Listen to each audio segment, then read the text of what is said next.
e vamos invocar sobre nós a luz, a graça, a força viva do Santo Espírito de Deus, que nos deu o dom do entendimento, e a gente, uma vez compreendendo essa palavra, possamos sair daqui hoje também curados, libertos, resgatados e dispostos também a darmos testemunho da palavra de Deus. Amém?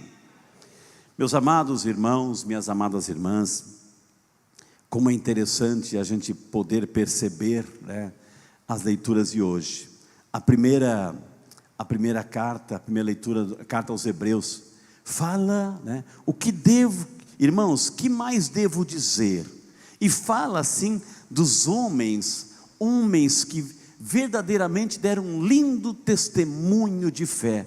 Aqui citou Gideão, Baraque, Sansão, Jefté, Davi, Salomão, Samuel, enfim, homens que deram verdadeiro testemunhos de fé. Estes pela fé conquistaram reinos, praticaram a justiça, foram contemplados com promessas, amordaçaram a boca dos leões, extinguiram o poder do fogo, escaparam do fio da espada, recobraram a saúde na doença, mostraram-se valentes na guerra, repeliram os exércitos estrangeiros. Olha que coisa, testemunhos de homens valentes na fé.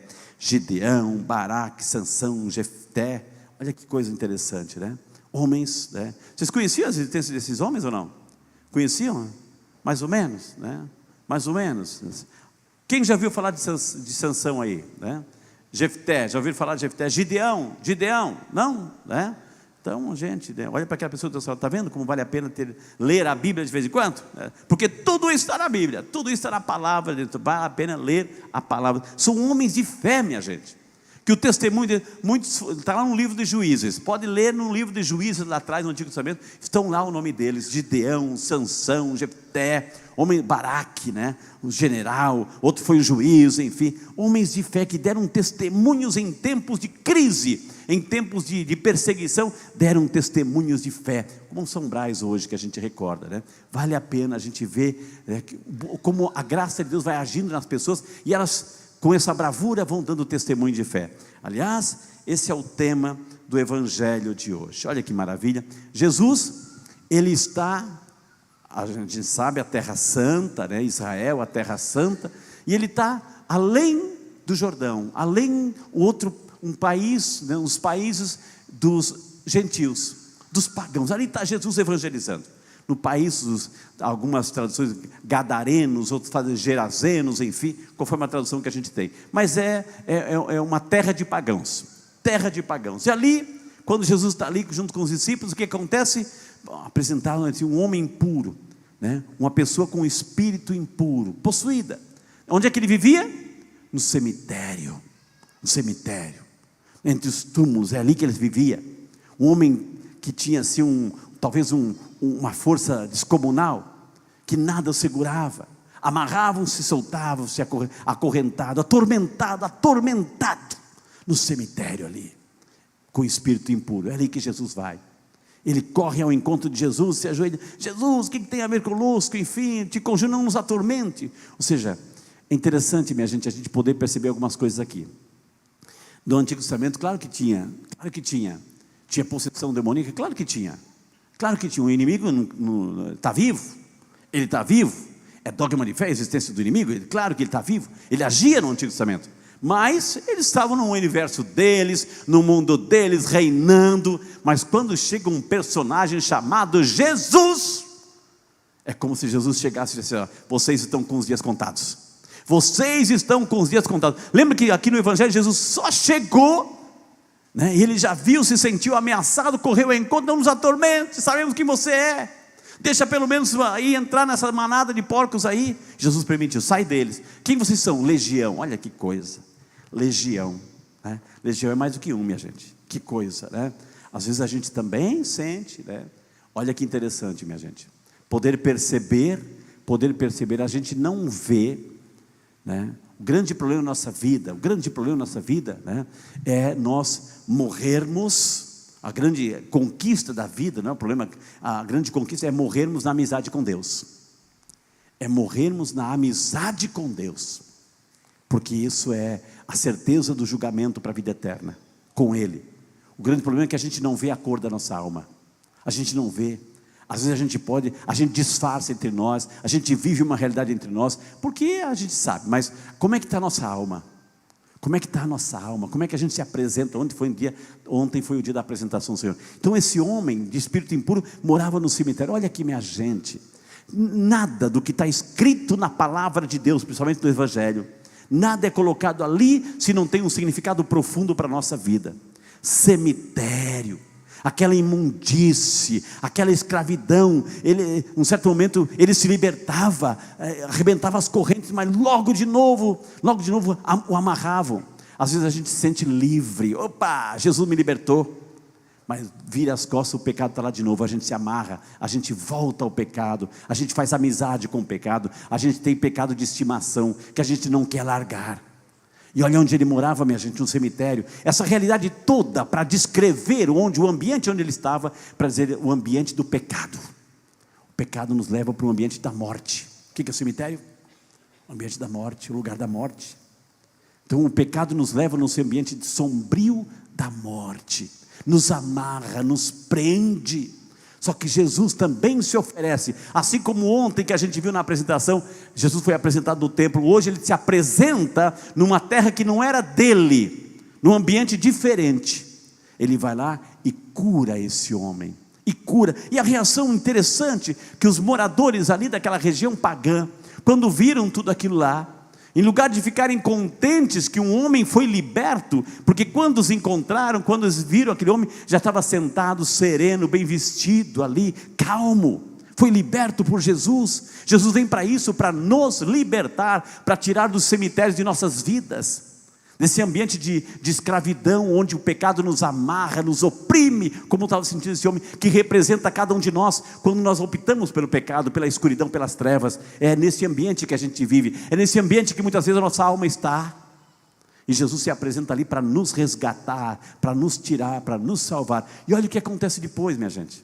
Esse homem, uma vez curado, resgatado, os moradores, em lugar de ficarem contentes, expulsam Jesus, às vezes a gente quer, porque sabe que quando a gente se encontra com Jesus, tem muita gente que evita Jesus, muita gente de fé que evita Jesus, muita gente diz que tem fé, mas evita Jesus. Sabe por quê?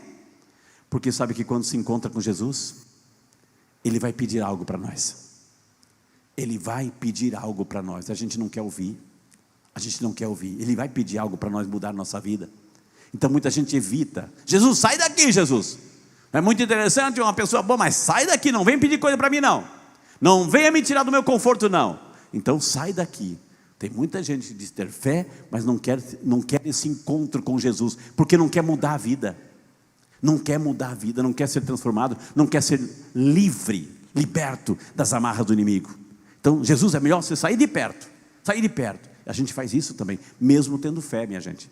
E aí o que esse homem aqui agora restaurado, né, reconfortado, depois desse exorcismo que Jesus faz, Jesus dá uma vida nova para essa pessoa, uma vida nova em Cristo.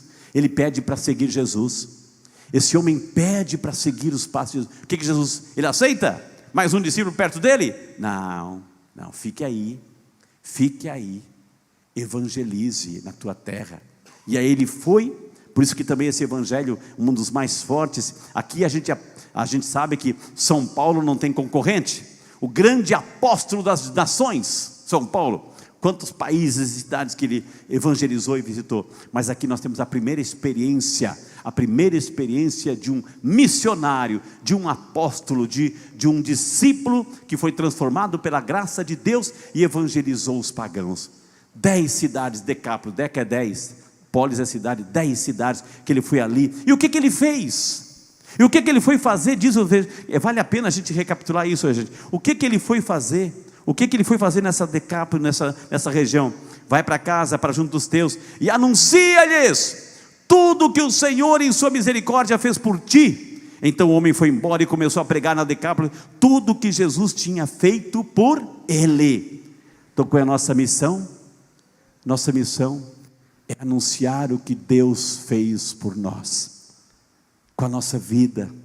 Às vezes a gente acha assim que dar um testemunho, olha, eu andava aqui nas trevas, no mundo das drogas, da prostituição, etc. Gente, Isso é um testemunho de cura? Claro que é. Mas o que você está testemunhando para os outros daquilo que Jesus fez por ti? Pergunto para aquela pessoa que está falando: você já deu um testemunho para os outros daquilo que Jesus está fazendo por ti no dia a dia? Você já deu esse testemunho? É isso que a gente tem que fazer. Dar um testemunho daquilo que Jesus faz conosco no dia a dia. Esta é a conversão, esta é a nossa vitória. Esse é o nosso desafio de testemunhar o que Jesus está fazendo comigo hoje. Testemunha. Testemunha sim a tua cura, a tua graça. Aqui a gente tem igreja de São Peregrino. Se tem uma igreja que dá testemunho de cura, tá essa igreja aqui, de tantas vitórias que Deus faz na vida das pessoas, principalmente os doentes. Mas é no dia a dia. É um dia a dia. O que você está dizendo? O que você está testemunhando daquilo que Jesus fez por ti? Vai, disse Jesus, vai dar testemunho daquilo que Deus fez por você, aquilo que Deus faz por você. Testemunha isso. Testemunha. Gaste esse tempo também para testemunhar, porque a gente às vezes abre a boca para falar bobagem, a vida alheia, fofoca, intriga. Dê um testemunho da graça de Deus. Dê um testemunho da bênção de Deus. Não precisa ser aquele testemunho extravagante, mirabolante. Não, o testemunho do dia a dia. Testemunha a fé. Testemunha a fé. Testemunha a graça, aquilo que Deus faz na tua vida a cada dia. Dê esse testemunho. Um testemunho pequeno que transforma corações, que toca o coração de quem vai ouvir.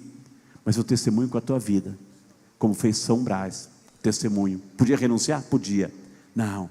Testemunhou com a sua vida. Então, meus amados e minhas amadas irmãs, meus irmãos, o Evangelho de hoje traz essa grande lição. Jesus vem para nos libertar. Jesus vem para tirar os demônios que muitas vezes querem ser impregnados em nossa alma. Mas precisamos ouvi-lo. Precisamos ir ao seu encontro. Precisamos abrir a porta. Porque Ele quer nos tirar da onde? E se Ele foi até lá, naquele lugar sujo, sombrio, triste, escuro, Ele vem na escuridão de nossas vidas, nos cemitérios de nossas vidas, para nos resgatar, para nos tirar, muitas vezes, esses espíritos impuros que nos prendem, nos amarram, nos escravizam e nos conduzem ao abismo. Mas vai depender de cada um de nós, vivermos um estado de graça, para darmos testemunhos da graça de Deus em nossa vida, ou permanecermos assim nessa escuridão. Que a nossa decisão hoje seja pela luz de Cristo, como cantamos no canto de entrada. Amém?